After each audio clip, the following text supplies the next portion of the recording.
4. No habían transcurrido ni 30 segundos cuando se abrió la puerta con un timbre claro. ¿A cuánta distancia se habría desplazado en tan poco tiempo? Al abrirse la puerta, no solamente la tierra sino también 17 de los 18 pináculos que se erguían en lo alto se encontraban bajo sus ojos. Ya veo.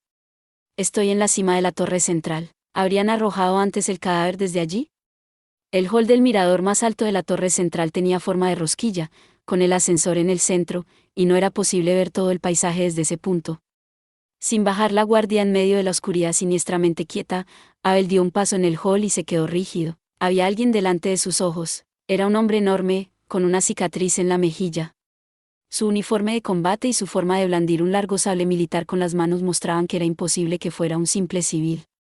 Teniendo en cuenta lo siniestro que era el lugar donde se encontraba Abel, la apariencia del hombre era lo de menos. Villar, el jefe del AMPA de Barcelona, estaba flotando en el aire a unos 3 metros de altura. Se había dado cuenta de la presencia de Abel. Villar movió los ojos hacia el sacerdote. Socorro. Era una voz expelida con fuerza desde lo más profundo de los pulmones. Parecía que pedía auxilio, pero respiraba con tanta dificultad que ya no eran palabras. Tenía la lengua dura como un palo y desde la punta le salía un hilo de saliva. Ayuda. El gigante aún quería gritar, pero... Junto con el ruido extraño del vómito, los ojos se volvieron completamente blancos. El cuerpo se convulsionó con intensidad, como si lo atravesara una corriente eléctrica, y al instante siguiente empezó a encogerse en un abrir y cerrar de ojos. Todo ocurrió tan rápidamente que Abel ni siquiera pudo decir una palabra y se quedó observando sin que pudiera hacer nada en absoluto. El gigantesco cuerpo de Villar se deshinchó como un globo roto. La piel, del todo arrugada, se puso gris como un periódico viejo, y de las cuencas vacías le colgaban, junto con el nervio óptico, los globos oculares, desecados y del tamaño de un garbanzo. De repente, algo sobresalió, en medio de las tinieblas, por encima del cadáver. Su aspecto, originariamente transparente, recordaba al de las medusas. Bajo el paraguas, de 3 metros de diámetro, rodaba la sangre recién absorbida de la presa como en una red. ¿Sería la boca, esa especie de pico abierto en el centro de los infinitos tentáculos colgados desde el interior del paraguas? Desde los agudos colmillos clavados en el abdomen de Villar, la sangre que no podía absorber goteaba y formaba un charco en el suelo. ¿Qué diablos es esto? Es una sílfide, un Kunstlichergeist, un espíritu artificial que fabriqué el otro día. La oscuridad contestó con serenidad. He logrado que sea invisible, pero como tiene tan poca educación comiendo, no puedo llevarlo a ningún sitio. Guten Abend, padre Nitroat. Las arañas del techo se encendieron simultáneamente e iluminaron de blanco una sombra humana, que estaba sentada delante de un gigantesco órgano que se erguía en el hall del mirador. ¿Es usted el hombre del mediodía? Sí, nos encontramos otra vez. Perdóneme, padre, por tener este desorden a pesar de que usted ha aceptado nuestra invitación. El hombre del restaurante tenía una sonrisa inhumana tras el cabello negro y largo que le llegaba hasta la cintura. Es que mi socio cortó unilateralmente la relación y, para colmo, nos envió a esta gentuza. James Barrie, un anciano mentiroso sin remedio. Total, él lo pagó con su muerte. La confusión desapareció completamente de la cara de Abel, pero, en su lugar, asomó una ansiedad intensa. La noticia de la muerte de Barrie era conocida tan solo por un reducido grupo de la policía y por Noelle. ¿Por qué lo sabía ese hombre? Y su aspecto se parecía mucho al del hombre peligroso que su superiora le había descrito. ¿Habría notado la atención de Abel? El hombre interrumpió sus pensamientos con voz calmada. Entonces, su compañero le habrá hablado de mí, ¿verdad? ¿Qué tal los brazos del padre Tres? ¿Es de los Rosacruz? Cuando Abel retrocedió saltando, el revólver ya apuntaba al hombre entre las cejas. Quieto. Ponga las manos en la cabeza. Hay una orden de detención contra usted por homicidio, daños a la propiedad pública y obstaculización de una misión sagrada. Suelte el arma y ríndase. Y, Kampfer. Isaac Fernand von Kampfer. Rango 9-2 en la Orden de los Caballeros de la Rosacruz. Nombre en clave Panzar Meille. Puede llamarme Meille a secas. Meille alzó ambas manos manteniendo una sonrisa apagada. Parecía dispuesto a rendirse sin resistencia. Sin embargo, Abel no quitó el dedo del gatillo. Además del monstruo que se encontraba encima de su cabeza, aquel hombre mantenía un aire muy peligroso. En la mente de Abel seguía sonando intensamente la alarma. Antes decía que Barrie era su socio. Entonces, tiene que saber algo sobre el derrumbamiento de la estación, mejor dicho, sobre ese y sobre los 5 casos anteriores. Han sido obra suya, no exactamente. Era Barry quien quería eliminar los obstáculos para su empresa. Nosotros, la Orden, tan solo le prestamos el material y los conocimientos. Esto también es un negocio. El terrorismo es un negocio. Ustedes perpetran actos de terrorismo por dinero. La recompensa no siempre es dinero. La voz llena de inteligencia y esmerada educación era serena y agradable al oído, pero los ojos de apariencia oriental mostraban oscuridad como un abismo sin fondo y no contenían ningún tipo de sentimiento. Nosotros, la Orden, ayudamos humildemente a aquellas personas que no están satisfechas con este mundo y que desean cambiarlo. Su tono seguía calmado, y eso resultaba aún más siniestro. Dejemos los detalles para luego. Pero, ¿por qué? Le preguntó a él con rapidez. La inquietud que sentía en ese momento no cesaba en absoluto. ¿Por qué me ha hecho venir hasta aquí, sin ni siquiera disimular su delito? Es que, padre, nos gustaría pedirle un favor al Vaticano. Tal vez podamos hacer un negocio. ¿Un negocio? ¿Qué está diciendo este terrorista? Camfer continuó observando con interés el ceño fruncido de Abel. Barry nos traicionó. Bueno, ese hecho no tiene ninguna importancia, pero por culpa de su traición, quizá no podamos recuperar una cosa que habíamos traído a esta ciudad. ¿Qué cosa? ¿El arma del sexto caso? Sí. Resulta que abulta bastante. En teoría íbamos a sacarla fuera de Barcelona como material de la compañía Domenech, pero Barry está muerto ahora. Si la sacamos nosotros, seguramente la policía nos descubrirá. Por eso, hemos pensado en ustedes, el Vaticano. ¿Qué le parece? ¿Serían tan amables de ayudarnos a recuperarla? ¡Qué tontería! Sin querer, Abel levantó la voz. ¿Por qué tenemos que ayudar a los terroristas? Por supuesto, no estoy diciendo que lo hagan gratuitamente. Les cederíamos todos los datos de los experimentos humanos practicados en la isla del país de nunca jamás. Para la Santa Sede, que lucha contra los vampiros, son documentos muy valiosos que quieren obtener a toda costa. Creo que es un buen negocio, o hay otro trato mejor. Tras la mención de la isla del país de nunca jamás, el rostro de Abel estaba tan tenso como si estuviera congelado. Levantó el percusor del revólver, detenerlo e incautar todos esos datos y el arma. Será la mejor solución. Vaya, ¿quiere romper la negociación? Por ahora voy a detenerlo, luego, le interrogaré detalladamente sobre el arma. ¿De acuerdo? ¿El arma? En vez de darle explicaciones, es más rápido mostrársela. Es esta. Resonó una gran detonación cuando Camfer golpeó las palmas de las manos sobre el teclado del órgano. Al deslizarse, los largos dedos hilaban una melodía bonita, pero llena de una oscuridad insalvable. BWV 552 de Bach, la fuga de la Trinidad. Es apropiada para esta preciosa noche. Se oyó la desolación de billones de espíritus malignos en medio del silencio nocturno. Sincronizado con el órgano, el sonido profundo de las campanas atronó desde los campanarios de alrededor. Las pesadas vibraciones que sacudían el cerebro del oyente hacían repicar las tinieblas. Resultaba muy siniestro, pero era una simple música. ¿Qué relación podía tener con el accidente? ¿Qué tiene que ver con ese órgano? Ahora lo verá. Hasta entonces, entreténgase con él. ¿Cómo? ¿Quién es? Cuando Abel bajó la cabeza, unos tentáculos lanzados con ímpetu derribaron su sombra. Con el cabello canoso flotando en el aire, Abel saltó de lado. Antes de aterrizar en el suelo, ya había hecho un agujero de un dedo de profundidad en el lugar donde se encontraba de pie justo un instante antes. El gigantesco cuerpo medio transparente de la sílfide estaba teñido de carmesí. El paraguas gelatinoso estaba latiendo y los tentáculos, extendidos bajo él, giraban como una ráfaga de viento. Aquellos tentáculos, flexibles como un látigo, retrocedieron todos a la vez, distanciándose entre sí como si hubieran cobrado vida, y atacaron al mismo tiempo a su presa por los 4 costados. Cuando alzó el revólver, respirando con intensidad, el cargador estaba vacío. Las balas que había disparado sucesivamente habían arrancado los 6 tentáculos, ahora se veían unos colmillos brutales. El gigantesco cuerpo traslúcido habría sentido dolor y retrocedió. En ese instante, Abel recargó el arma y apuntó hacia el cuerpo. Un intenso dolor le recorrió súbitamente el abdomen como si le quemara. Una sensación como de haber sido cauterizado y clavado por una llama le rajó el músculo abdominal hasta la espalda. A pesar del transparente aspecto gelatinoso, las puntas de los tentáculos poseían la dureza del hierro y la agudeza del taladro, además de la rapidez del rayo. Malditos sean. Los 6 tentáculos amputados por las balas estaban arrastrándose por el suelo como si estuvieran vivos. Doblándose como serpientes venenosas, se lanzaron simultáneamente hacia Abel. ¡Mierda! Los destellos se repitieron en la mano de Abel. Con los disparos, las 5 serpientes semitransparentes se desparramaron. La última, que había evitado el disparo, mordió a Abel en la mano derecha. El padre decidió golpear directamente el brazo contra la pared. Tras el crujido del hueso, notó el tacto abominable del tentáculo espachurrado. Cuando, hinchado como una sanguijuela atiborrada, este cayó, se derramó con fuerza la sangre fresca de la herida. Parecía que le había cortado una arteria. La mirada de Abel se empezaba a nublar. Ya no podía usar la mano derecha y, además, el revólver se le había caído al suelo después de haber disparado todas las balas. Observando todo aquello, la sílfide se movió.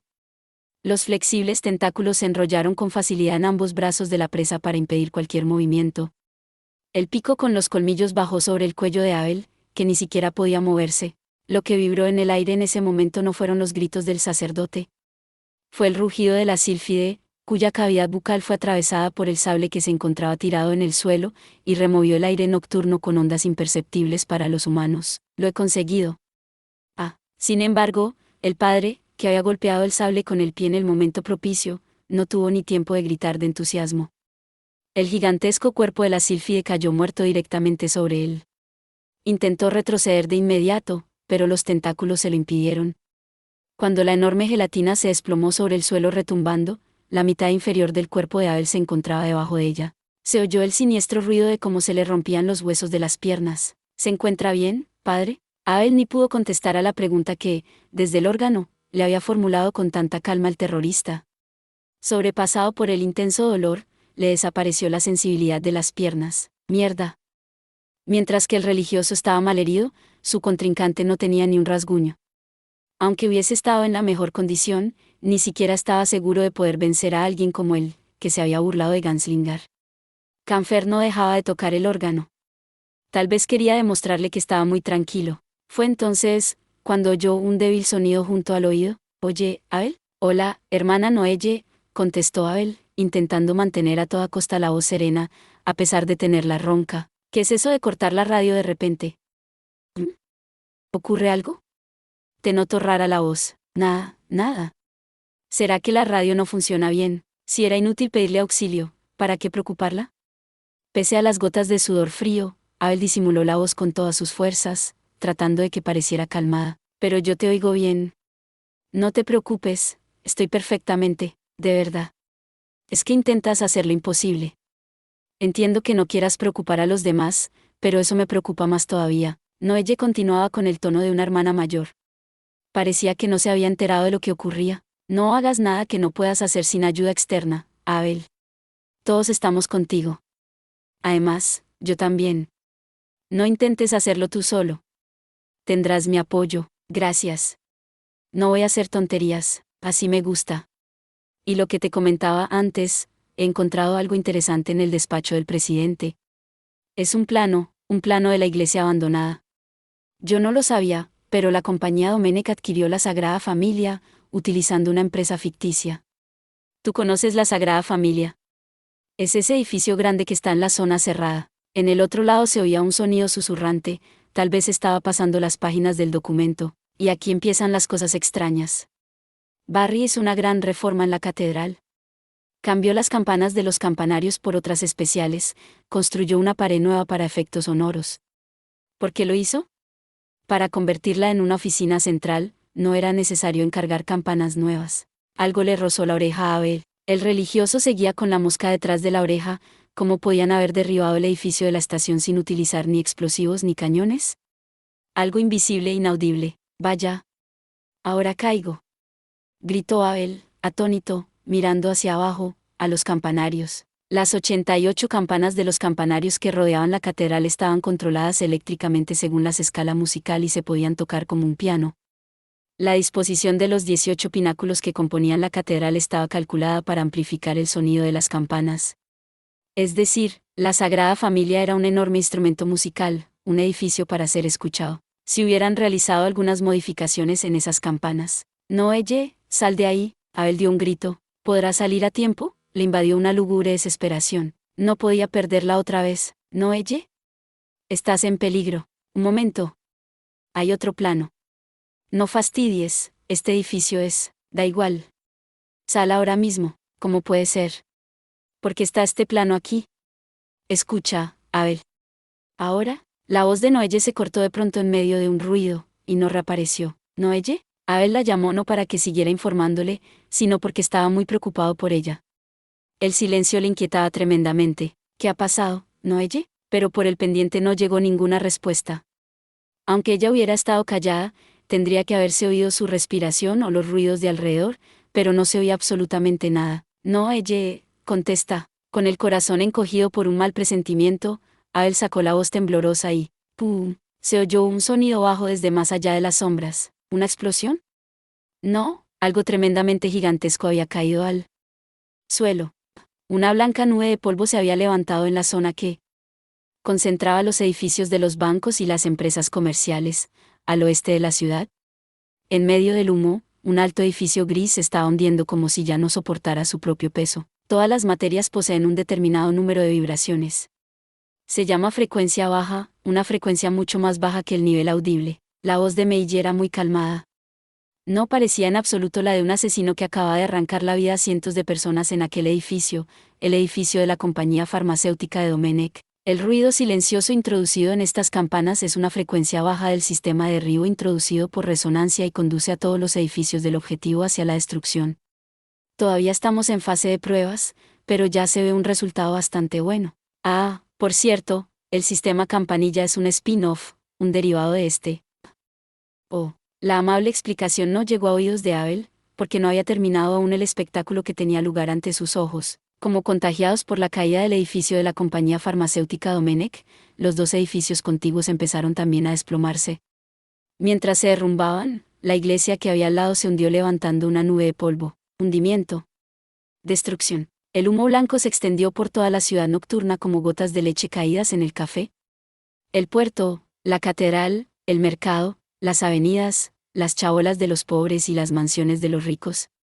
Las vidas de miles de personas y el trabajo de la gente durante un milenio, absolutamente todo se convirtió en miserables montones de escombros en medio del humo blanco y del estruendo. Parecía irreal como un espejismo, pero al mismo tiempo era la cruel realidad. Platón dijo, el que ha visto la belleza ya se encuentra en manos de la muerte. ¿Qué le ha parecido el concierto de esta noche, padre? Espero que le haya gustado. Ah.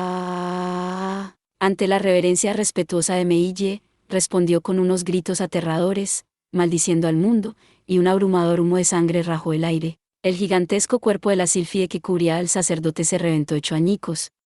Desde la tormenta roja una ronca voz diabólica resonó por todo el hall. Nanomáquina Kruznik 02 iniciando operación al límite de 40%. Confirmado. En el instante siguiente, junto a la presión del aire que se podía tocar con las manos, descendió un filo tan oscuro como la noche sobre la cabeza de Canfer. Maldito sea. El religioso, con los ojos inyectados en sangre, avanzaba poco a poco con una gran guadaña de doble filo. Lamento profundamente que no le haya gustado. Sin embargo, esto también es un trabajo. Canfer le respondió con seriedad, levantando la mirada hacia Abel, que tenía el rostro torcido por la furia. Simplemente, se quedó de pie con una calma absoluta y con las manos en los bolsillos. La gran guadaña de Abel permanecía detenida justo unos centímetros más arriba de la cabeza, como si existiera una pared invisible. El siguiente cliente deseaba ver el poder del ruido silencioso y no solicitó una demostración. Por esa tontería, el semblante de Abel ya no era el de aquel sacerdote frívolo al que, sin embargo, le gustaban los seres humanos. En realidad, ni siquiera era un ser humano. Por esa estupidez la ha matado a ella. El filo descendió más. Era una fuerza increíble. Abel rajaba como si se tratara de un viejo trapo la defensa absoluta del escudo de Asmodeo, la protección electromagnética que rodeaba a Canfer, y bajó su arma de azabache sobre la cabeza del enemigo en busca de su presa. 30 centímetros, 10 centímetros, 5 centímetros. Sin embargo, la voz de Canfer, que miraba hacia arriba, a la muerte que se acercaba, era inquebrantablemente calmada. Ya veo. Así intentas que el mundo sea tu enemigo. El monstruo de los ojos rojos se quedó paralizado. Así intentas que el mundo sea tu enemigo, Abel. Era una frase que había oído hace tiempo, una voz suave. Una sonrisa dulce. En aquel mundo, donde creía que todo era hostilidad, estaban los dos únicos compatriotas que podía tener, pero aquello había sido hace muchos años. Era la frase que había oído en aquella época ya inalcanzable. ¿Dónde has oído esa frase?, gritó el diablo, al mismo tiempo que desaparecía de repente la tremenda fuerza depositada hasta entonces en la guadaña. Contesta. ¿Quién te ha dicho esa frase, Nos vemos, padre Nictroat, o don Abel. Espera. La sombra de Meiji hizo una perfecta reverencia y se movió sobre el suelo como si fuera algo pegajoso. Cuando Abel volvió en sí, apenas un instante después, ya era demasiado tarde. Las tinieblas con forma humana le habían cubierto. Alcanzó la cabeza con la gran guadaña, levantando el viento, pero en lugar de sangre, le salpicaron trozos del suelo arrancado. Increíble. No puede ser. Abel, que había gritado batido, cayó de rodillas. En el hall ya no había nadie. No solamente en el hall, sino tampoco en las ruinas que la muerte y el silencio habían ocupado en un instante. Otra vez yo. Ya no se oían las notas del órgano. Al regresar a su habitación, Caterina no tenía buena cara. Inmediatamente después de sentarse en la mesa del despacho, dio un profundo suspiro entre los cabellos rubios caídos sobre el rostro. ¿Cómo ha ido la reunión, Su Eminencia? ¿Hay algún avance? Se ha confirmado el autor del caso de Barcelona. Su voz, dirigida hacia el holograma de la religiosa con un lunar debajo de un ojo, estaba ligeramente afónica. Ya habían transcurrido 3 días desde que habían llegado a Roma las noticias de la destrucción de Barcelona. Caterina había pasado las 3 noches en vela. Alguien que no hubiera sido la Dama de Hierro se habría dado por vencido mucho tiempo antes. Todo este caso ha sido obra de Barrie, el único autor. Él eliminaba todos los obstáculos para su empresa a través de la tecnología perdida que había adquirido en un lugar desconocido, pero esa tecnología descontrolada no solo mató a Barrie, sino también destruyó toda la ciudad de Barcelona. Así lo anunciaremos oficialmente. No lo puedo creer. Una única persona no puede obtener una tecnología perdida como esa. Sin embargo, esa es la conclusión de la reunión de los cardenales. Es la opinión oficial del Vaticano. Viejos opencos. Es que no tienen ni idea de nada. Se oyó un intenso impacto sobre la mesa del despacho. Caterina dio un golpe con los puños tan blancos como el cristal. Ante la ira que raramente mostraba su superiora, el holograma de la hermana parpadeó como si tuviera miedo. La orden es increíblemente astuta. Los que actúan en la escena son siempre unas marionetas. Los titiriteros nunca aparecen en público. Además el público son estos tontainas. Es exactamente igual que hace 10 años. Su Eminencia está completamente sola. Kate observaba con pena a su superiora, a la que le rechinaban los dientes. Por ser sabia, Caterina estaba sola. De haber sido necia, no habría reparado en ellos 10 años atrás. Así no habría perdido a nadie importante y tal vez habría creado un hogar feliz en el mundo secular. Hermana Kate. Sí. La voz de su superiora sacó a Kate de sus profundas reflexiones. Del bello rostro de la cardenal ya había desaparecido la sombra de antes y los ojos del color de una cuchilla habían recobrado la luz penetrante de siempre. ¿Cuál es la situación de Barcelona? ¿Ya se ha recuperado el cadáver de la hermana Noelle? No del todo, un 70%.